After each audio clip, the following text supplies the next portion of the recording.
Hey, what's up? It's Jim, and today I'm going to talk about Fences. The way this film is directed isn't really very modern at all. And it's like how film used to be made in the 40s and 50s and even the 30s, when more of film and entertainment was more theater-based. And I think that's really interesting and commendable for Denzel Washington to want to do that kind of an adaptation of August Wilson's very famous and successful play and prestigious play, which him and Viola Davis had just recently in 2010 brought back to Broadway and done and both won Tonys for. So it's an interesting idea to do something like this, and for the most part they pull it off. I don't think it's entirely, in terms of doing this kind of an adaptation of it, I don't think it works all of the time, but I think what more holds it back is it's kind of done in a very outdated way at a time when there aren't many films like this anymore. I respect it for that. I think more people respect this film than love it. I'm probably more in the respect category, but I often really love what it's doing. The acting in it is absolutely sensationally good, and that someone would take a play and do it in this way and commit to it in the way they do it, and for the most part get it to work, I think is commendable on what Fences does. And for a play that's as important as Fences is, and a screenplay by August Wilson, he died in 2005. Tony Kushner apparently did some tightening up of it, but they wanted August Wilson to get the sole credit, so that's how they did it. But a lot of times screenwriters do work on things and are credited, so that's not a controversy really. That's just how movie business works. But for the most part, it's mainly August Wilson's adaptation, which apparently is basically the play. I didn't see it on stage, and I can't now. That was 7 years ago, so it's a moot point basically. I think it still has a lot of the power in it, and it tries to do the power of seeing it live on Broadway, which I didn't do, so I can't say if it does or not, but it at least tries to do the power of a stage play and try to bring it to you in a movie. It might have not done it in the most cinematic way, but it tries to represent the play warts and all, much like this film does with its main character, Troy Maxson. And in that way, I think it appropriately gets its adaptation, but I guess the main thing is, will audiences get what this adaptation is doing? In 1950s Pittsburgh, Troy Maxson, played by Denzel Washington, lives with his wife Rose, played by Viola Davis, with their son Corey, and works as a rubbish collector alongside his best friend Jim Bono, played by Stephen Henderson. He comes home and is boasting about various stories and how he works and how he's a fairly big baseball player in the Negro Leagues before the war, and how his son Corey wants to play football, might get recruited by a college. Troy is against that because he wants his son to help around the house and help them build a fence, as well as work at his job at the A&P, while Troy feels like the world has passed him by and doesn't understand the changing world of America, when certainly his son has more chances than he did, and how his patriarchal role in the family has both held them back and brought them to where they currently are. I think mainly this film is about the acting, and there are certain films that every Oscar season, there are films that are more about the acting than anything else, and most of the time I don't like that entirely. It feels a little emptier because you want to appreciate the other aspects of a film. But I think what Fences is going for works for it. It also helps that one of the greatest actors in movies doing an amazingly powerful performance, and anytime he finishes a sentence, I'm just like, I don't think there's any other actor who could have done that as well. Certainly he's playing to the back seats, like it basically is a stage adaptation. A lot of people have said, it just feels like there's a bunch of cameras there recording it, but seeing these performances and seeing actors as strong as there are, like everyone in this film, but especially Denzel Washington and Stephen Henderson and Viola Davis, just absolutely are amazing in this. And Denzel, there's certain points in this film where I'm just like, no one else could do this as well as him. He knows this character so well. It's just awe-inspiring, really. And that seems to be the main focus of the film, is these characters and these actors doing amazing performances. And if you're watching Fences for that, you won't be disappointed at all. Fences probably, and it does get handicapped by the fact that it's so precious about doing what August Wilson wrote before he died in this adaptation, and doesn't entirely work with leaving things out, because obviously, in a play,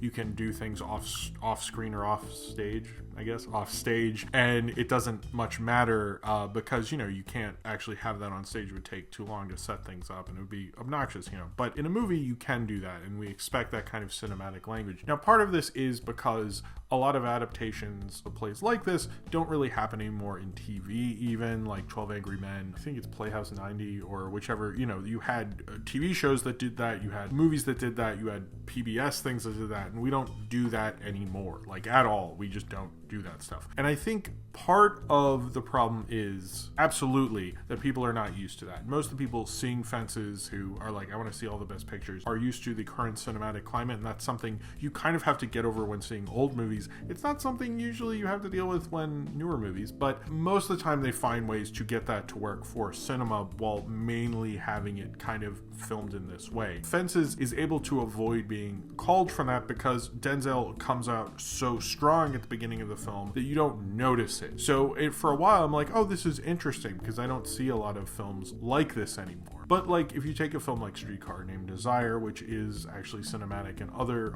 famous plays that are adapted into great movies, they understand when you have to break from that. And there's a particular part in this film where there's a major character who you never see, who it kind of doesn't make a lot of sense that they don't have them on screen or found out something for them to do. This is such a major Pulitzer Prize winning play. The debate, I guess, would be, should they have changed it to make this play into more of the cinematic climate at the time, or would that have lessened its impact, or would it have been interesting for August Wilson to write this other character who is kind of a big deal and they mention a lot but you never see? Obviously he didn't write it, so they're kind of stuck with what they have, and I don't think they wanted to have Tony Kushner do anything to it. And I know Denzel Washington's a huge August Wilson supporter and wants to actually make movies of the rest of August Wilson's Pittsburgh cycle, which are all about African American families in Pittsburgh in various decades, I believe. I don't know any of them beyond this, but apparently Denzel Washington says he would like to make more of them, although this is the only one that will obviously be written by August Wilson, or at least I believe.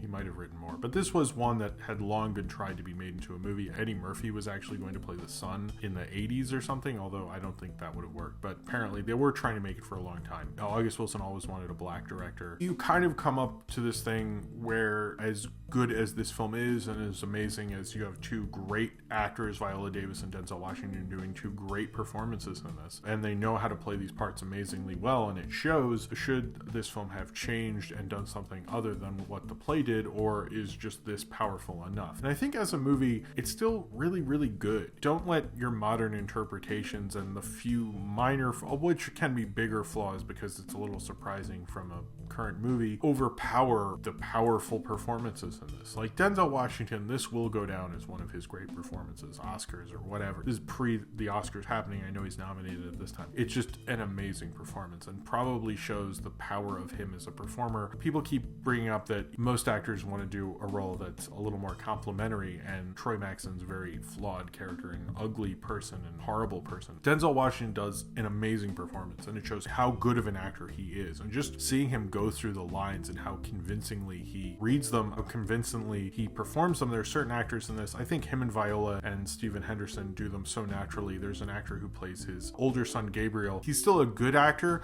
but seeing all them naturally do it in such a way, it almost feels like he's like outclassed by the rest of them. Obviously they've played these roles on Broadway a lot and they know these roles, but they're just so good at it. It's wonderful to see an actor who just knows the role and can perform it with such confidence, and that works particularly well with this character because this character is overly confident and the patriarchal role overshadows almost everyone, and Denzel knows how to use his power in this performance in that way. And it says a lot about how good of a performer Denzel is. Viola Davis, who I've never seen a Viola Davis performance I didn't like. I've liked her in almost every film I've ever seen her in. Like every time, she's just really good at grabbing your attention, and she knows how to play off of Denzel Washington so well. I think that's probably what makes her performance so smart. I think Denzel Washington understands who he's playing against and what his role means in the play, or the movie, I guess, sorry. But I think Viola Davis does as well. That's probably why her and him know so well how to play these roles, because they understand the context of them and how they play off of one another, like musicians or something. And when she comes in and has her big emotional scenes, and some you've seen in the trailers, some you haven't seen, which are surprising, and just like probably some of her best scenes you haven't seen in the trailers or the advertisements or anything. She's probably one of our great actresses actresses and actors in general right now. I just love seeing Viola Davis in this, and just seeing her act with Denzel. Any scenes with the two of them were some of the most powerful of the whole film. I don't see as much attention for Stephen Henderson. I thought he was actually very good, very naturalistic. I think it's one of those performances that, probably because of all the powers on Viola Davis and Denzel Washington, you underappreciate him, and apparently he's most known for doing August Wilson stuff. I mean, I like pretty much everyone in this film was good to a certain regard, but I think particularly those three are kind of the standouts of the film. I'm not familiar as much with Denzel Washington as a director. That I had not seen his previous two films, to be honest with you, but Fences shows someone who cares a lot about acting and cares a lot about the theater and wants to find a way to do that in the most appropriate way, and cares a lot about what August Wilson has done. And under that kind of an adaptation, I thought he did a very good job. Most directors, I think, would probably try to make this a little more cinematic in certain ways, and I don't know if there was a way to a perfect Fences movie that would have been more cinematic but also wouldn't have been the famous play at the same time. But one would say, Streetcar Named Desire was a famous play, and that movie is also a famous movie. Maybe he should have adapted it in a much more cinematic way. There's been many in classic Hollywood where those directors found a way, and maybe Denzel should have. But when you look at what you have in this maybe flawed adaptation, you could say, with the acting in this, with the power of that acting and the performances in this film, I think it generally works for what it's doing. It's just what it's doing, a very different kind of an adaptation for what's going on in modern cinema, and it's something unexpected. But I agree the adaptation doesn't entirely work, but I think much of the resistance to it is people are like, oh, it's bombast, it's like big acting, it's all these things. But if you take it within that context, I think you will find that it is a very good movie within that. It's not even really the best version of doing a play like this and adapting it in this way. It really comes to a point where, okay, you maybe shouldn't be doing this anymore. You should have expanded that. It does feel a little weird. And I think most people in classic Hollywood would have gone, okay, well, we actually need to go beyond this at this point and do something more, because this is a different medium. And Fences sort of doesn't care, and Denzel Washington doesn't care as much. He wants to respect August Wilson's play, and hell, it's a good play. It's good enough to withstand this kind of an adaptation. The performances are good enough to withstand this kind of an adaptation, so maybe we really shouldn't have a problem with it if it's going to be able to be strong enough within the context of what it is. And I think Fences does that, and that's also what's so great about Fences. You don't get to see two titans of acting up against one another and doing such amazing performances within a movie. It's just a great treat of movie acting to see these kind of performances in this film, and I think if we can appreciate it for the performances, for the play that's within it, I think you will still like this film. I think it's actually very strong under the context of what it is. If they're going to do this again and do more of August Wilson's work, which it sounds like they probably will, as this did a lot better than any time I've seen anything else try to do something like this. It's more of an art house thing, and clearly Denzel Washington has a big following as a movie star. Then I think they maybe shouldn't adapt them this way again, and obviously this is the most famous and biggest one, so you could make an argument for it. Maybe this should be the only one to do that. I like this movie for what it is and what it does and the power that it has within the play and the performances, and if you can get within that, I think you can understand Fences and understand its bombast, and sometimes it's very theatricality, and works to make kind of an unforgettable film and some unforgettable performances that will move you, and you really, after you've seen this film, feel like you have been through something. You feel like you've seen this life and how they have grown, and the humanity of these people, and the flawed humanity especially of Troy Maxson. And I think Fences lives up to that. It just might not be the kind of film that we're going to maybe talk about its amazing kind of direction, because it's more of a respectful direction than an amazing kind of auteur statement or something. I think Denzel Washington as a director was thinking more of what you're going to be taking away from this film, which is August Wilson's amazing play and these amazing powerful performances and the humanity within it. So if you have seen Fences and you would like to talk about it, then comment below in the comments and subscribe if you would like to.